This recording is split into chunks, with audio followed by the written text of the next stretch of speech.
Alisher aka, ertangi Superkubok o'yini haqida qisqacha taassurotlaringiz. Ertangi o'yin har doimgidek juda kuchli o'yin bo'ladi. Xudo xolasa o'yinga 100% tayyormiz. Konsentratsiyani hozir to'liq 100% damiz. Xudo xolasa Farg'onaga kubokni olib ketish niyatimiz bor, xudo xolasa. O'sha uchrashuv vodiyda bo'lib o'tyapti va tabiiyki vodiydan ko'plab Farg'onadan muxlislar kelishi kutilmoqda. Bu sizlarga qanchalik o'sha podдержка bo'ladi yoki bosim yuklaydi? Albatta podдержка bo'ladi, chunki katta yutuq bo'ldi bizga. Vodiyda bo'lyapti turganda, xudo xolasa Namangan, Andijon, Farg'ona vs Vodiy bizga balashchilik qiladi. Xudo xolasa bu bizga katta podдержка bo'ladi bizga, bu katta podдержка. O'sha harakat qilayotgan chizig'ingizda bu mavsumda o'sha bir raqobat rostdan ham kuchli. Bu raqobat qanchalik o'sishga o'sha turtki bo'lyapti deymiz biz. Bu kerakli narsa edi, chunki haligi rasstavlyatsiya degan narsa bo'lib qoladi-yu, o'shani yo'qotadigan narsa. U juda kerakli narsa edi. Bizda kim zamindan tushsa ham o'yinni 100% kuchaytiradigan sostav hozir bizda, xudo xolasa. Ertangi o'yinda kim tushishdan qat'iy nazar 100% jon berib o'ynaydi, xudo xolasa. Shu bugun oxirgi mashg'ulotlar bo'ldi, oxirgi ko'rsatmalar berildi. Baribir agar ayta olsangiz, o'sha Paxtakorning qaysi o'rganilgan jarayonlar edi, ojiz nuqtalari qaysi chiziqlarda bo'ldi agar ayta olsangiz? Bu narsa aytilmaydi. Endi xudo xolasa ertangi o'yinda o'zingizlar guvoh bo'lasizlar qanaqa o'yin bo'lacak. Rahmat. Rahmat aka. Ertangi o'yin oldi fikrlaringiz. Avvalambor assalomu alaykum. Ertagali o'yinga komandamiz 100% tayyor, xudo xolasa. Hamma tushunib turibdi. Superkubok Neftchining tarixida birinchi marotaba. O'shaning uchun hamma tayyor 100% o'yinga. Xudo xolasa jamoamiz bilan g'alaba qozonib, xursand qilamiz. O'sha ikkita jamoa ikki xil kayfiyatda kelyapti. Sizlar 100% natija bilan, ular oxirida ozgina qoqildi va raqib o'rgangansizlar.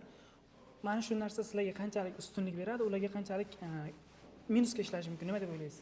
Endi hozir bu chempionatdan farqlisi endi bitta o'yin hal qiladi. Bu jamoa hamma ikkala jamoa ham bu o'yinga tayyorgarligi boshqacha bo'ladi va u narsa nima bunaqa rol o'ynamaydi deb o'ylayman. Abror aka, o'sha so'nggi o'yinda o'sha murabbiy bilan ozgina o'sha kelishmovchilik deymizmi, ozgina kelishmovchilik bo'lib o'tdi. Mana shunga oydinlik kiritib o'tsangiz, o'sha hozir kelisha oldinglarmi yoki qisqacha o'sha o'yinda zaxiraga olinganingizdan biroz norozidek kiyinish xonasiga yo'l olganingiz. U joyda emotsiyada men qizishib ketdim, xato qildim. Buni trenderlar bilan kelishib hal qilib oldik, gaplashib oldik. Bu meni xatoyim edi. Abror aka, biroz hazilroq savol. O'sha winger pozitsiyasiga qanchalik moslashib qoldingiz? Chunki o'tgan mavsumda sizni to'liq o'sha himoyachi pozitsiyasiga o'rganib qolganmidingiz. Lateral ya'ni. Yo'q, endi u hali o'tgan yilda o'ynaganim uchun menga qiyinchilik tug'dirmayapti. Hozircha ko'nikib ketdim, hammasi joyida. Muxlislarga qanday tilaklaringiz bo'lsa qisqacha. Ertagali o'yinga kelib bizni qo'llab-quvvatlasin. Xudo xolasa g'alaba qozonib xursand qilamiz. Omad Abror aka. Rahmat, sog' bo'ling. Ertaga muhim o'yin kutib turibdi.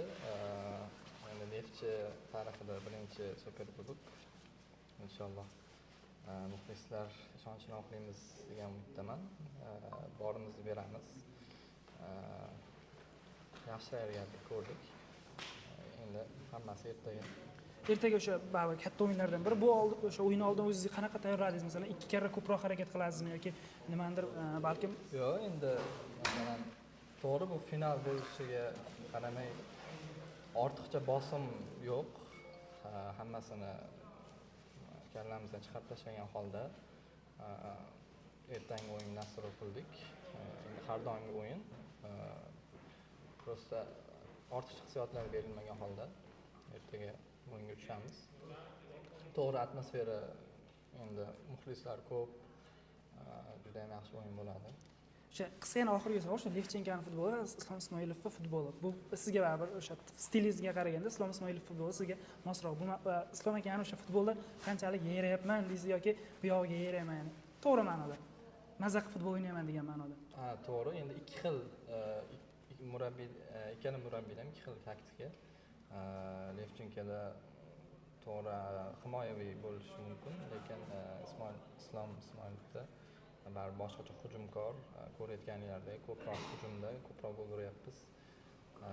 Bu ham menga baribir yaxshi, ko'proq baribir to'rttazashning o'ynashimizga qaramay, baribir hujumda ham ko'proq qatnashyapman. O'sha oxirgi savol, Ibrohim Xalil aka, ertaga o'sha Farg'onadan 12 mingga yaqin bilet sotildi deyildi. Ertaga o'sha ya'ni ko'plab 60-70% farg'onalik muxlislar bo'ladi. Bu futbolchilarga qanchalik bosim yuklaydi yoki qanchalik o'sha qo'llab-quvvatlash sizlarni oldinga chorlaydi, qanchalik yordam beradi?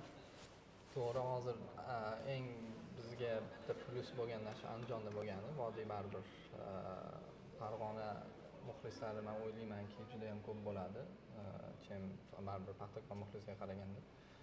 Bu ham bitta plyus bizga, baribir muxlislar qo'llab-quvvatlashi ham bizga ortiq nima deydi, qo'shimcha dalda bo'ladi.